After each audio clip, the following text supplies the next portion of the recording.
It has been a little bit since I've uploaded a video, so let's get into a little news tonight. First off, we're going to be taking a look at the new deck build pack crossover breaker announcement, and this is going to be released on August 24th, 2024 for the OCG.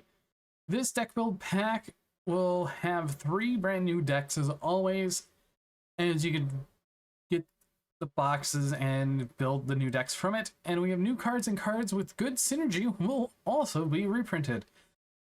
I think in this set we might see something like Armageddon in it, but we'll have to see, because I feel like that there's going to be a dark deck that is based around that whole entire piece where, oh, Armageddon Knight gets the dump cards, Dark Grepper also gets the dump cards, because looking at it, this might be our set we get in October, November maybe, or even next year, but we'll have to keep an eye out on that. And the other bit of news, we have the complete file Story of White remaining alternate arts. These were revealed on the OCG's YCS Tokyo stream. First off, we have Aluber the Jester Despia. I really love this artwork of Aluber. It really looks nice, and overall they're doing a bang up job with this actual lore and ending it off. I hope we're at the end of it, but we should see where it goes to after these. And then the other art that the internet has been going crazy about, the Blazing Cartesia art. This is one of the best artworks in this whole year so far. And honestly, I cannot wait to get these alt arts in the TCG. I hope we get them super soon, but we should see what happens with that.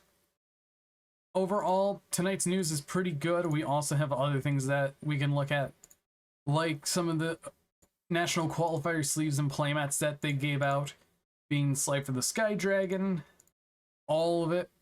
And realistically, I really like this playmat. It looks super nice, and I cannot wait to see people have these, or the people who currently have these at Worlds, just showing them off.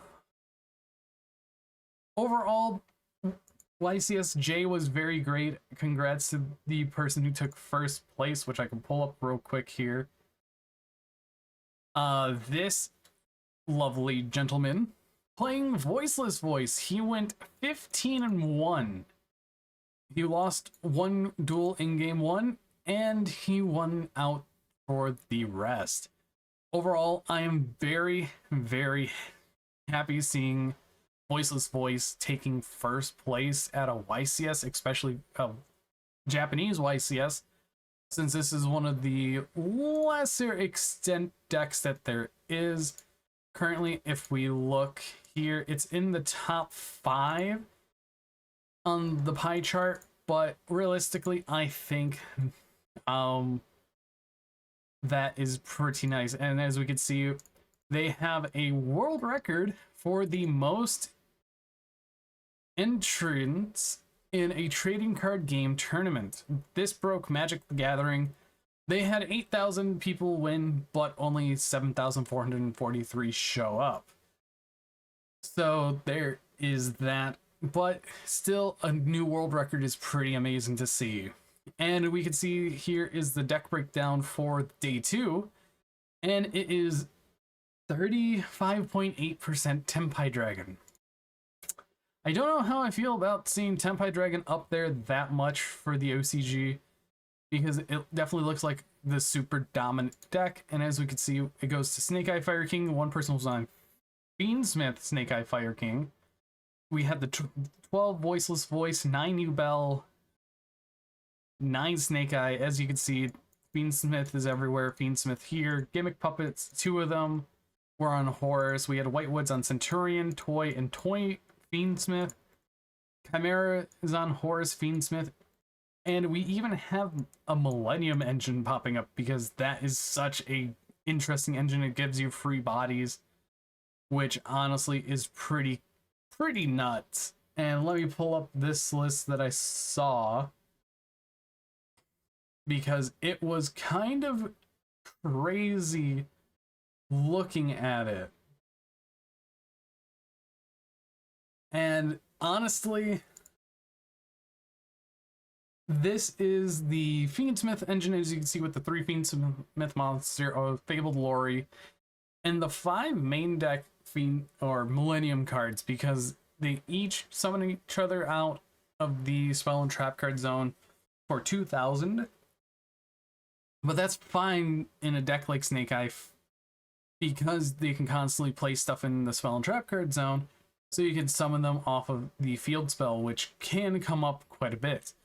You have 5 copies of the Fiendsmith monster just to get to that engine, and just so much more. As we can see in the extra deck as well, just running everything. They're running the 1 Beatrice because summon limit, anti-spell, both are super powerful cards. And being able to send it, then reset it off of Nightmare Griffin is pretty good. But overall, that has been a recap of the news, from the new deck build pack to alt arts that I have missed, and YCS Japan talking about coverage. So if you guys did enjoy this video, hit that like button down below, and if you want to see more content, hit that subscribe button. But anyways, I've been Bolt Spider. See you guys in the next video.